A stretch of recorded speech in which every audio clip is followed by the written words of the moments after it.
300 আসনের মধ্যে নারীদেরকে মনোনয়ন দেওয়ার বিধান আমরা সংযুক্ত করেছি। নারী স্বাধীনতা, নারীদের আসন বৃদ্ধি, 5% না 10% ইত্যাদি বক্তব্য স্থান পেয়েছে। কিন্তু জাতির জন্য, দেশের জন্য আমরা কি করতে পারি সেটা বললে ভালো হতো। শহীদ রাষ্ট্রপতি জিয়াউর রহমান বিএনপির প্রতিষ্ঠা লগ্নে প্রথমে যে সংগঠনটির প্রতিষ্ঠা করেছেন অঙ্গ সংগঠন হিসেবে, সেটা জাতীয়তাবাদী মহিলা দল। গুরুত্বটা এখানেই। দেশের অর্ধেক জনসমষ্টি নারী, অর্ধেক ভোটার, প্রায় অর্ধেক নারী। সারা পৃথিবীর জনসংখ্যার দিক থেকে অর্ধেক নারী অর্ধেক পুরুষ এভাবেই বিবেচনা করা যেতে পারে। সৃষ্টির আদি লগ্ন থেকেই আমাদের আদি পিতা হযরত আদম আলাইহিস সালাম এবং তার সঙ্গিনী হিসেবে মা হাওয়া।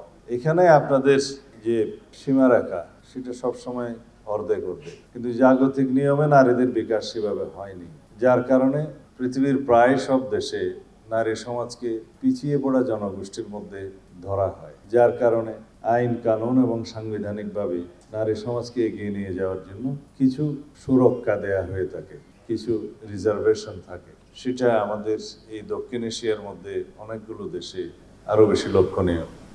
তার সাথে সমাজের পিছিয়ে পড়া অন্যান্য অংশ, যেমন শিশু, বিভিন্ন রকমের নৃতাত্ত্বিক জনগোষ্ঠী, তাদেরকে ধরা হয়।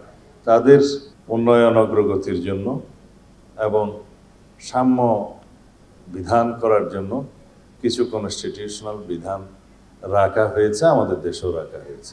300 আসনের মধ্যে নারীদেরকে মনোনয়ন দেওয়ার বিধান আমরা সংযুক্ত করেছি। এখানে দাবি এসছে সেটা যেন 10% করা হয়, কিন্তু সেটা তো সংসদ নির্মিত হওয়ার পরে যেই সংবিধান সংশোধনীটা আনা হবে, সেখানে আমাদেরই প্রস্তাব গৃহীত হয়েছে যে আমরা সেটা 10% উন্নীত করব আগামী সংসদে।